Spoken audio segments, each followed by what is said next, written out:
Hey y'all, winter doesn't have to mean freezing fingers and numb toes and cutting your adventures short because you're too cold. If you're not taking advantage of this, you need to be getting yourself some heated clothing. Imagine hiking, camping, skiing, or shoveling snow all out in cold temperatures, but while staying perfectly warm and toasty. It's like having your own personal campfire just built right into your clothing. Heated clothing is not just a luxury anymore. It's a game changer for every outdoorsman. The technology has been around for years, but it's getting better and better and much more affordable these days. Give me a few minutes, let me show you why this revolutionary technology should be your next winter essential clothing item. I'm gonna talk through these bullet points. What is heated clothing? The technology evolution, the benefits of heated clothing and the impact on winter activities, some recommended heated clothing and specific tips for outdoorsmen, some features to look for and take advantage of, some pricing and some brands that I like.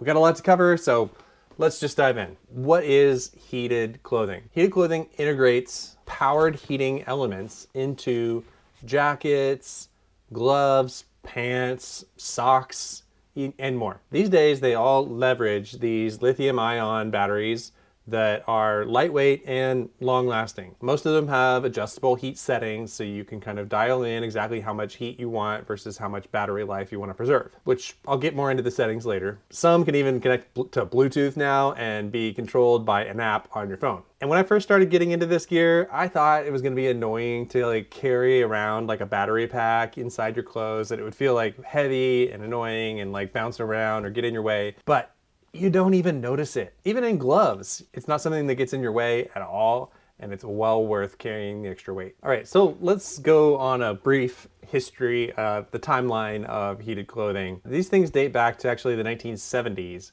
and they were initially invented and designed for use with motorcycle apparel. They had heated vests and gloves designed for, obviously, people who are having to ride their motorcycles out in the weather. They're not as concerned about weight, and they actually used to plug into the battery power of the motorcycle to power the heat. And back then they had resistive wire heating elements in them, so there was kind of like more like hot spots of like areas where the wire was, and that's something that's been improved on in recent years. And then through the 1980s and 90s, the military actually adopted this technology for soldiers that were going through cold weather.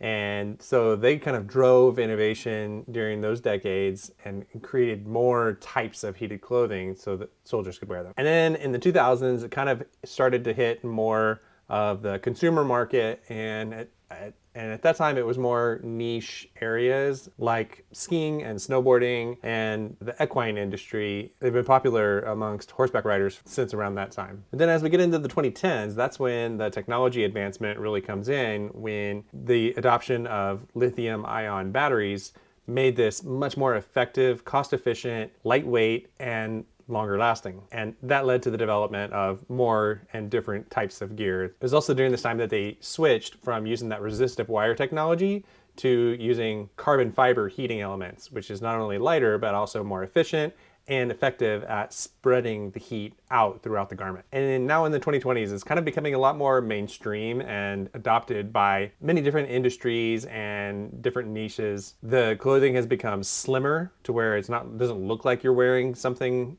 bulky, or you don't have some kind of heating pad in it. Now the competition is growing, and so now they're starting to look more stylish, and it's something that you could actually just like wear out and not look like you're wearing like a motorcycle jacket out to dinner or something like that. USB rechargeability of these has also helped to increase the adoption with USB-C charging. Most of them have these days.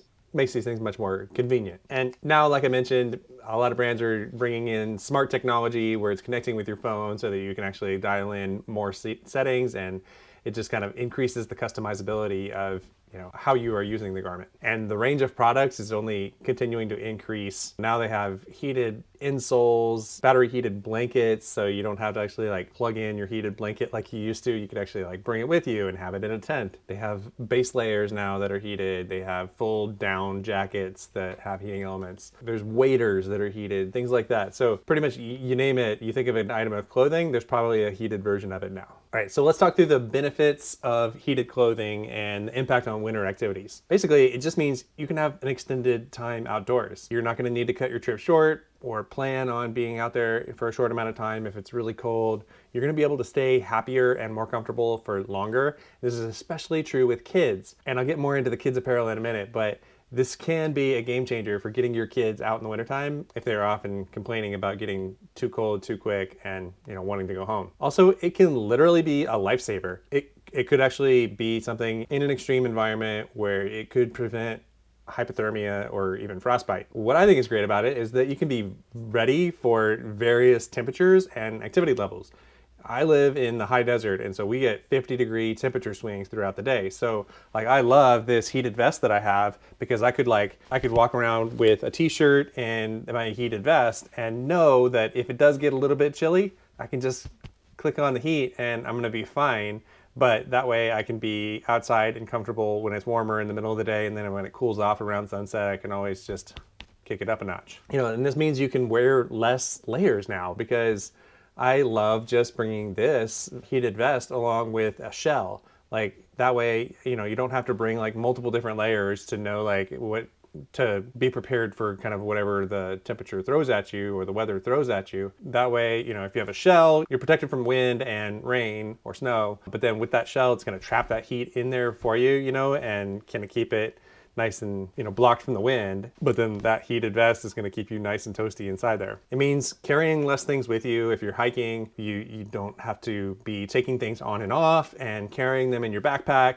You can always just click this on and off depending on how hot or how cold you are. I mentioned the battery powered blankets. Those things can be a game changer sleeping outside in the wintertime, especially with kids. If you're camping in really cold weather, it can be something that can be reassuring to know that your kids are going to be able to stay warm all night with a nice toasty blanket on top of them. And as far as outdoorsmen go, these things are fantastic for fishing and hunting, because those activities are often you're sitting still for long periods of time. You can get really cold just sitting there, and you don't want to have to like be wrestling around, getting your jacket out or carrying extra stuff with you, like I said. So when you're just sitting there getting cold, you can always just give yourself a little nice warm hug. All right, a couple tips for outdoorsmen and some recommended heated clothing. Heated gloves are a game changer. No more cold hands, unable to do small tasks like tie knots or open things. These things are amazing. I love these gloves. These are from SabotHeat. I'll talk more about these specifically in a minute, but yeah, heated gloves I think are a must for outdoor activities in the wintertime. You get cold toes and your feet get cold easily. Mine certainly do.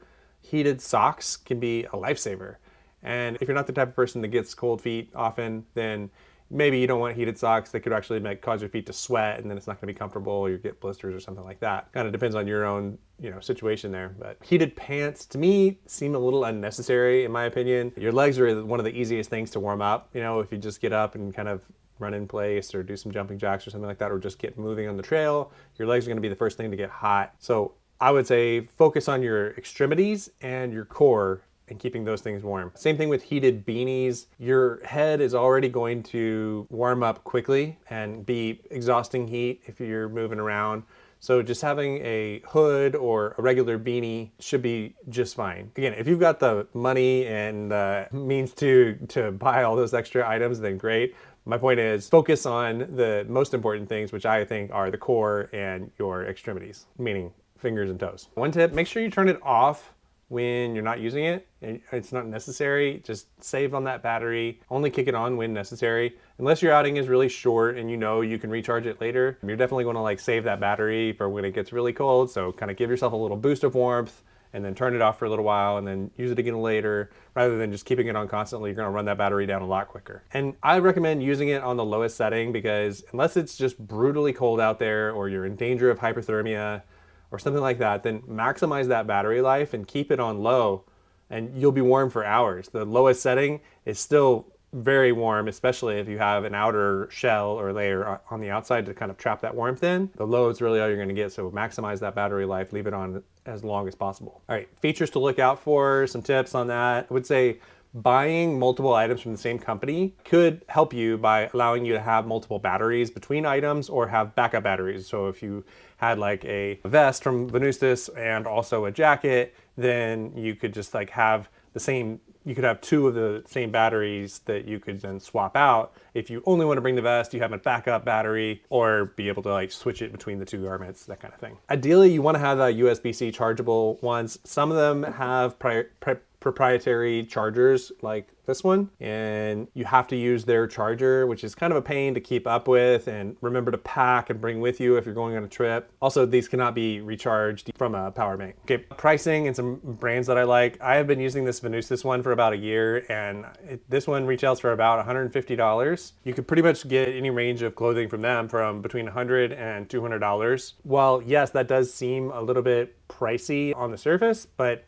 if you think about it, like buying a good down jacket or something like that, that's going to cost you close to $200 for a higher end quality one of those. And this is going to keep you way warmer than one of those down jackets. Gloves can be anywhere from like $30 to up to like $130. So there's a pretty wide variety there. If you want to just check them out and try some, you can get some of those $30 ones on Amazon. I would say if you believe me and you think that this is a game changer, go ahead and invest in a little bit better quality ones, because those $30 gloves are not going to last very long. The quality of the material, it's going to wear out. You'll get holes and tears in them sooner. Like I said, this pair is from SabotHeat. They run about $80. And full disclosure, Venustas did send me this vest and SabotHeat sent me these gloves. This is not sponsored by them by any means. I've just been so happy and impressed with this heated clothing that I just had to tell you about it and talk to you about like how valuable this stuff really is. Anyway, these run for about $80, and I'll link all this in the description below, but it's amazing how evenly they heat. I was super impressed by that. It's not just like one area. You can't feel wires or something like certain hot spots, or it's like only in the palm or the back of the hand or something. It's like the entire glove is just wrapping you in heat. It's like you're putting your hand in hot water or something like that. And this past year, Sabot just came out with these 11.1 volt batteries, so they last longer and have more heating power and heat up faster. Although, like I said, one con is that they don't have that USB-C charger. You have to use the proprietary charger, so FYI. One more tip, buy some backup batteries. Either buy multiple different clothing items where you could swap the batteries out or have a backup battery, but I think it's worth it to have some backup batteries just to make sure you've got some charged up and ready to go, and you could throw in if your batteries do run out. If you're gonna be out camping or out in the elements for multiple days, I wouldn't trying to recharge them with a recharger. If you have enough power banks, then maybe, but you're gonna drain those power banks pretty quickly by trying to recharge these things through that. So to me, I think it's more worth it just to bring some extra batteries specifically for this. They're usually somewhere between $20 to $50, depending on the size, for an extra battery. And especially if you're going out in cold weather with kids, it would be good to have some backups just in case, to make sure they stay nice and warm. So if you've tried these before, let me know, what's your favorite piece of heated clothing? What's another piece of heated clothing that I should try? I promise you, if you have not tried these before, this is going to change your winter activities in a big way. For example, this past year, I went fishing in Alaska, and we went out on these boats on the water, and you're moving, it gets super chilly. But when you stop and you're in the sun and there's no wind, you sit there and you're like toasting. And so this thing was perfect because I had my little raincoat on top of this thing. And so whenever we would hit the gas and we would be cruising across the water, I could just tap this thing on and give myself some nice heat. And then once we stopped, I could turn it off and just be happy sitting in the sun. It's awesome to be able to kind of dial it up and down when you need it and not be having to like constantly take on and off big bulky items of clothing. If you're interested in learning more, check out this video I made where I went more into a deep dive on this vest, and I talked through the specs and features in detail there. Hope that was helpful, and thanks for watching.